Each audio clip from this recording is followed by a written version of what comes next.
Welcome to AP Computer Science B term. We are in project 7.01 and we're looking at Hair Salon. Part A. Create a class for services offered by a hair styling salon.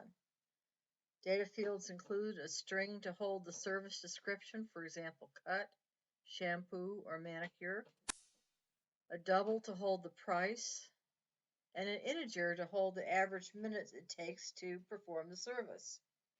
The class name is Hair Salon. Include a constructor that requires arguments for all three data fields and three get methods that each return one of the data field's values, get price, for example. Okay, we're going to create a class called Hair Salon.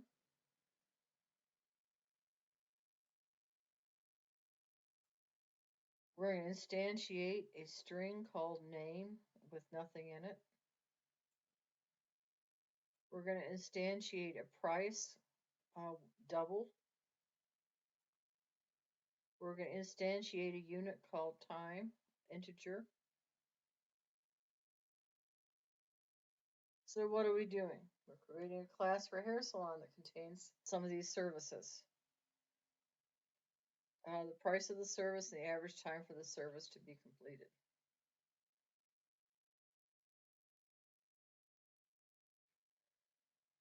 So here's our constructor. Public hair salon, string service, double costs, and int minutes.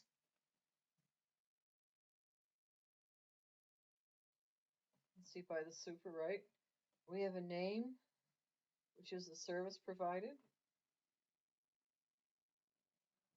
We have price, which is the cost. And we have time, which is the minutes. Average time in minutes it takes to perform the service. Now we're going to return the name of the service. And these are pretty much stubbed. So our first is public string get name. So we'll return the name on this one. Now we're going to return the price of the service. Public double get price, returning the price. Same thing with returning the time. Public int get time, return time. So basically those stub methods are not fully developed, because this is how you start a program. Part B. Write a program called Sort Salon that contains an array to hold 6 hair salon objects and fill it with data. Include a method to sort the array in ascending order by price of service.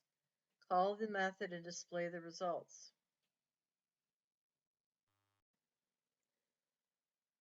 So now I'm going to do the sort salon method.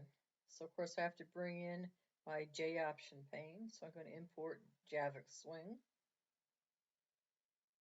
And I'm going to call it public class sort salon.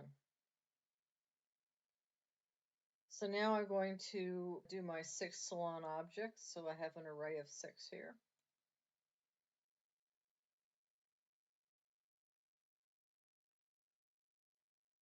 So forget this comes later. Okay. So now we're going to fill the array with salon services. So you're going to have each salon service is going to have a name, a price, and a time to complete. So now we're going to fill our array with services. So we start at 0 less than 6, and we increment it 1 at a time.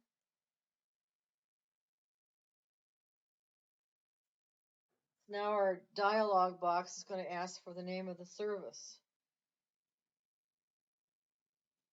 If they don't give a name, what are you going to do? You're going to close the program on them. There's your system exit.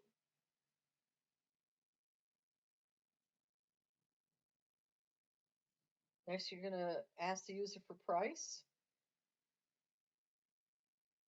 So that if there's nothing there, you close the program on them too.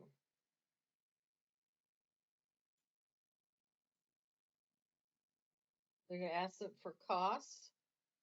course, you need to parse this information because it's a price.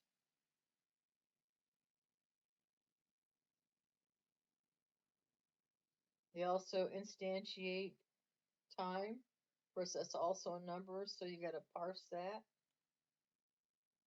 Parse it as an integer. How many minutes of service? So we fill this array with name, cost, and time. And now we're going to go and sort this according to price. So we call this method sort price, ASN, ascending. So we put in a for loop, okay, k less than 2. We're going to increment k. Now we're going to try the smallest value. And once again, for x less than k, we increment this loop. So now we're going to go through the loop and we're going to look at the prices. And we're going to look for which one's smaller. We're comparing two prices. So we're going to get the price. So the index smallest is going to be x. So we go through the loop. Of course, we have 6 surfaces, so this won't take so long. We'll come through the loop, and we'll put the smallest into its own array. And it'll add them one at a time until we end up. And so finally, we print it out. Name, price, and time. Part C. Add a method to the Sort Salon program that sorts the hair salon objects in descending order by time to perform the service call to the method and display the results. So our next method is going to sort the services in descending order by time. So we're going to call it our method sort time descend. And once again, we're comparing two things. So we're going to increment k, k is equal to 0. If k is less than 2, we're just going to increment it. So we're going to index largest. Then we do it again. And then in this particular time, we're going to compare two items to see which is larger. And we're going to do this all the way through the loop, obviously, right? So we're going to call the index largest x. And we're going to go through this loop and we're going to print out to a new array one at a time, the largest. So it'll go the largest, next largest, next largest until we get all the way through the loop. And so finally, we'll print it out with the name, price, and the time. Part D, add a method to the Sort Salon program that sorts the hair salon objects in alphabetical order by service description. Call the method and display the results. Now the last sort we're going to do is to sort alphabetically by name. We're going to call that an sort alpha. Once again, it's a private method. Once again, we're comparing 2 at a time, so it's k less than 2. And we're incrementing this for loop.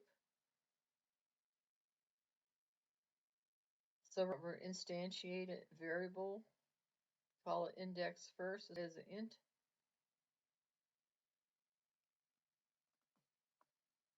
And we're going to run through another for loop.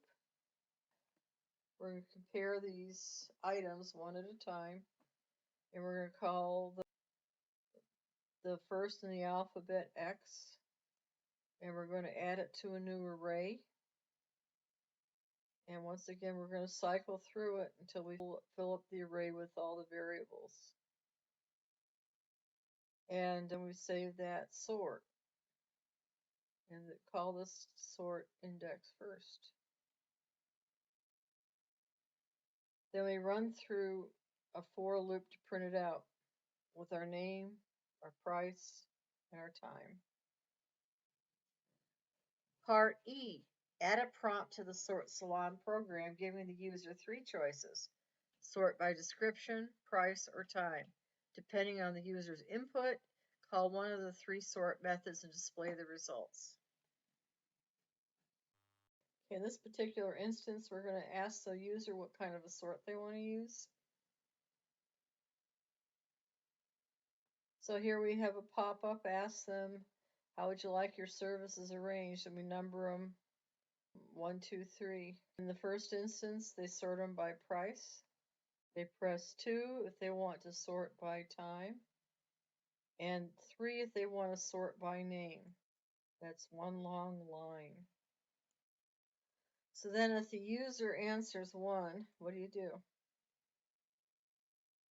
You show the message you're going to sort by price. Then you run the sort price method. If they answer 2, you sort it by time, beginning with the longest, using this time sort descent method that you wrote. And the last else, if they answered 3, you sort alphabetically by name.